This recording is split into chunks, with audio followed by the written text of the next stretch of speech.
Hello, lovelies. We're talking feathers today. So I get asked a lot what to do when we find birds and animal wings. And the very first question to ask ourselves is if it is ours to take, ours to receive, is it ours to receive to process for someone else, or is it ours to possibly bury, shift, move, or just honor and recognize? That's always the first step, is respect and honoring.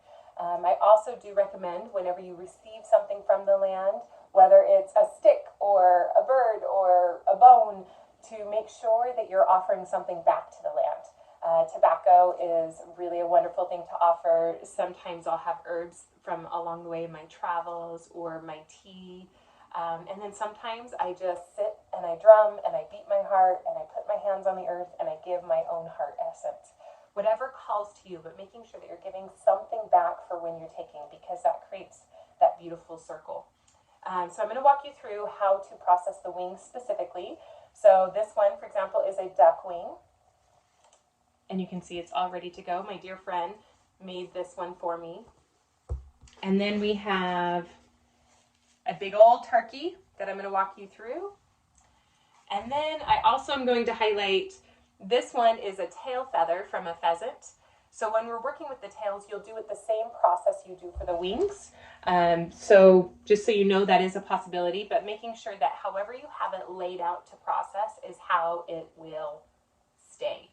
So don't squish it all up if you want it to spread open and wide. You don't necessarily have to open all of them. I have several that are very soft and together with the closed wing. Also, if the animal has been deceased for some time, the wings will tend to be more closed.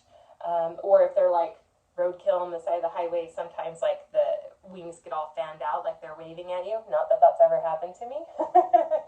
And so they'll be automatically spread out. However long it's been sitting will determine how much flexibility you have in the shape. And anytime I get something that has been already deceased, it's really important that we pay attention to germs and all of those things. So I keep a pair of gloves and a trash bag or a sarong in my car along with a pair of scissors. So sometimes the whole body is not meant to be received, but just a wing. Sometimes it's both wings. So it's really an intuitive process. The other thing I recommend is putting it in a Ziploc bag and putting it in the freezer for 30 days. This allows bacteria to slow. Sometimes, and we're going to get gross for a minute, but sometimes you'll find that there's already maggots in there. The maggots are actually what help to break down the meat, which is what we want and essentially what we're doing. So it's not always a bad thing if there's maggots. Also, by putting them in the freezer, you're able to make sure that you are in a space where you're ready to process them. You're not going to be rushed. It's not going to be dark. You're able to set that beautiful intention. So as you start the process, they can come out of the freezer. Once they come out of the freezer, I like to let them thaw for about an hour. That just gives me a little bit more flexibility. They usually don't take very long to thaw out. Birds anyways. Other animals, they would need a little bit longer. So decide how you want your wings to shape. Like this one, I could easily cut and do several parts of the wing, making different fans if I chose. I could also do the feathers. Now, if you have feathers that have any bone or meat on them, I take a cup of borax and I'll put it in the borax so that it can dry it out and clean anything. Borax helps to kill any bacteria, any critters that are crawling around, so that the meat can dissolve as much as it possibly can. So it's important that when we're allowing an animal to rebirth into a new life purpose, we do so with such powerful intentions and gratitude. I like to start by smudging, and I use white sage because it not only offers a beautiful cleansing of energies, but helps a lot with the smell. This is definitely an outdoor project because it can get quite messy. Go ahead and expand your wings out and get an idea of how you want to lay out your bird. The next step is you'll grab a 2x4 or plank of wood that you can pound nails into, and you'll lay your borax out in a soft layer. This helps to make sure that the borax will be on both sides of the bird as your bird is drying out and processing. Next, you'll grab your nails and weave in between the bones of the wings. That way they hold their spread. However they're laying as you nail is how it's going to stay. So you want to make sure you have it in a way that you want. Next, you're going to want to cut any excess meat off and slicing open the skin so that that borax can get nice and inside if there's a lot of flesh on there still. Finally, we cover the top entirely with borax. If there's any parts of flesh that are open, it leaves potentials for bugs and maggots. After 30 days, you'll want to go ahead and, of course, apply your gloves. And you can see that here I have it processed for a while. It's nice and stiff. There's no flesh that's pink anymore. Everything is dried out. Grabbing a brush, a hammer, and pliers if you need to, you're going to extract the nails from the wings. This can be kind of a tedious process. Just being careful to not damage any feathers as you go. Allowing your bird to process for 1 or 2 months will make sure that everything is plenty dried out. Now be sure that if you're in a humid climate, you give it enough time that there's no soft fleshiness left, and avoiding sprinklers and any type of rain.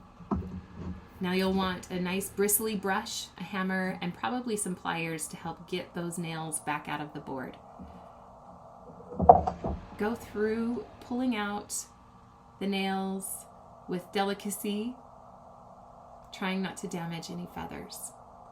I like to save the nails. Once all of your nails are removed, you can go ahead and shake off the borax. And I do save my borax and reuse it. Now this is going to be a very messy process. You can even use a mask if you would like.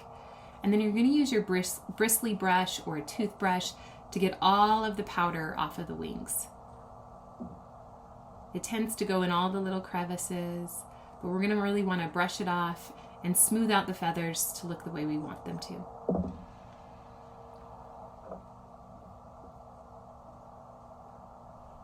Such a beautiful wing.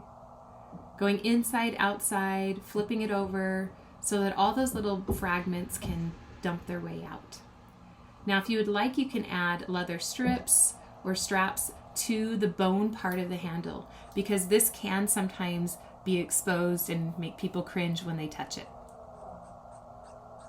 You would just wrap it. You can use a little bit of E6000 epoxy, or even craft glue can work to make sure that you bind that handle if you're going to make it into a big fan.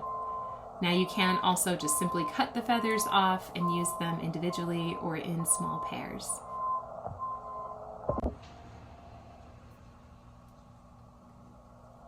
You can see I have a little bit of this bone exposed, just dusting out all the little pieces. And right here on the handle is where you would attach any leather. And sometimes I like to attach it just to the inside. And then I like to take a nice big bang to my feathers once I think I have gotten all of the fragments. As you can see, they're everywhere. It might take some time for it to all shake off. You can also use a blow dryer if you need to get all the little powder pieces.